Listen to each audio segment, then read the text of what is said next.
आज बहुत दिनों बाद मैं आपके समक्ष प्रस्तुत हूँ। कई बार आने का मन होता है, परंतु वर्तमान परिस्थितियों को देख रहा हूँ, टेलीविज़न न्यूज़पेपर देख रहा हूँ, भारतीय जनमानस का उद्गार देख रहा हूँ, नेताओं की भूमिका देख रहा हूँ और स्वयं को विपक्ष में पा रहा हूँ। बड़ी असमंजस सी स्थिति है, इसलिए सोचा कुछ दिन शांत रहा जाए। पार्टी की आज्ञा का पालन हो रहा है, जहाँ जो विरोध है वो हो रहा है, मन दुखी है, आहत है। आज एकाएक मेरे मन में एक प्रश्न आया।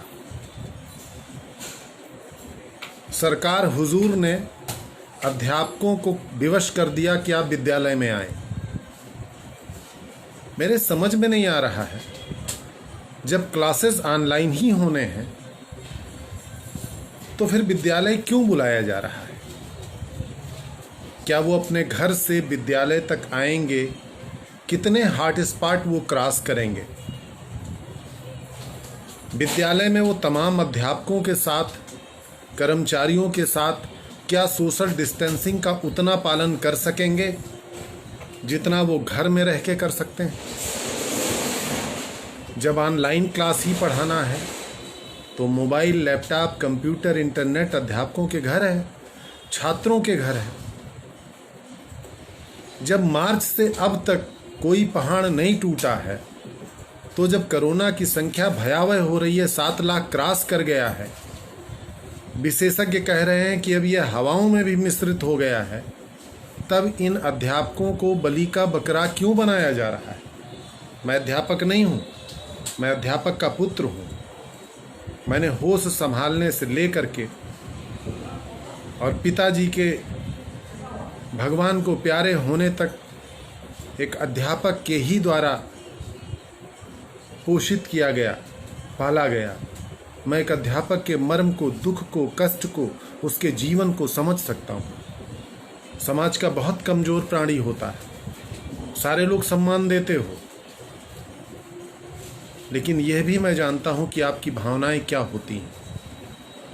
अध्यापक कोई ठेकेदार नहीं है, कोई व्यवसायी नहीं है, उसके पास कहीं अन्यत्र पैसे नहीं आते हैं।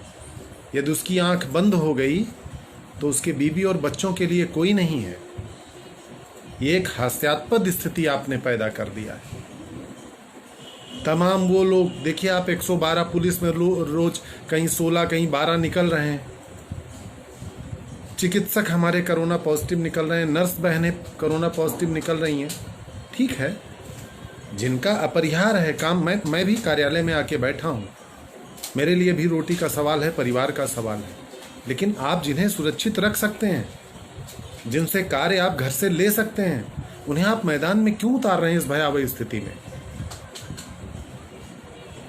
जनगणना हो तो अध्यापक, चुनाव की ड्यूटी हो तो अध्यापक, किसी प्रकार का कोई कार्य हो तो अध्यापक, स्कूल अध्यापक बनाए, मिड डे मील अध्यापक, प्रधान जी का अध्यापक।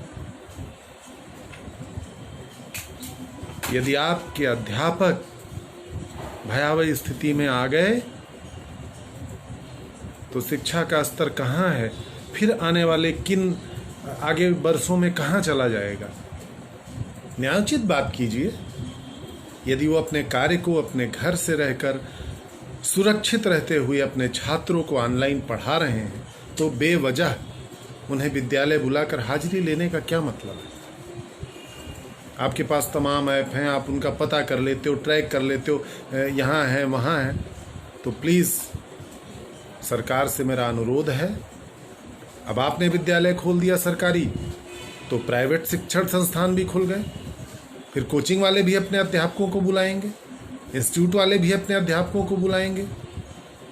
शिक्षा तो ऑनलाइन ही होनी है, लेकिन ऐसे में आप 1-2-4 लोगों को कोरोना पॉजिटिव कर देंगे कि 2-4 लाख लोग और संख्या बढ़ा दें।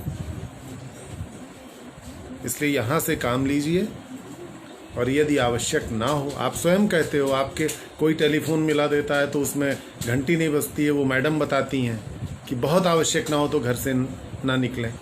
तो भाई जब घर से ऑनलाइन क्लास हो सकता है तो फिर क्या आवश्यक है कि विद्यालय में ही आकर के करें।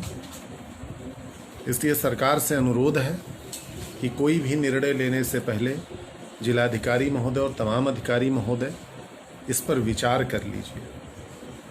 अध्यापक आपकी वो पूंजी है कि उसे जहाँ चाहते हो आप झोंक देते हो। लिए बेचारा रजिस्टर दोपहर पानी सुबह शाम लगा रहता है, तो उसके जीवन की रक्षा का दायित्व भी आपका है। मेरा अनुरोध है ब्यूरोक्रेट से, सरकार से, कि आप अध्यापक के साथ न्याय करें और वह सक्षम प्राइवेट विद्यालय जिन्हें परमात्मा ने सक्षम किया है वो अपने अध्यापक एवं कर्मचारियों को तनख्वाह दें समय से। हमारा यह भी अनुरोध है। वो आपके साथी हैं, आपका वैभव, आपका वर्चस्व, आपके इंस्टीट्यूट, आपके विद्यालय को इस शीर्षस्थ स्थान पे पहुंचाने में उनकी महती भूमिका है। हाँ, वो मालिक नहीं है, आप मालिक हैं। आगे भी समय आएगा, वो फिर अपने आप को न्यौछावर करेंगे, इसलिए उनके वेतन में कोई कटौती ना की जाए। यह मेरा लाइव मेरे अध्यापकों के सम्मान में उनको अभिवादन करते हुए तमाम शिक्षण संस्थान के मालिकों, ब्यूरोक्रेट्स और सरकार से सादर अनुरोध है, उनके जीवन की रक्षा करें, उनके जीविकोपार्जन का ध्यान रखें। बहुत बहुत धन्यवाद। नमस्कार।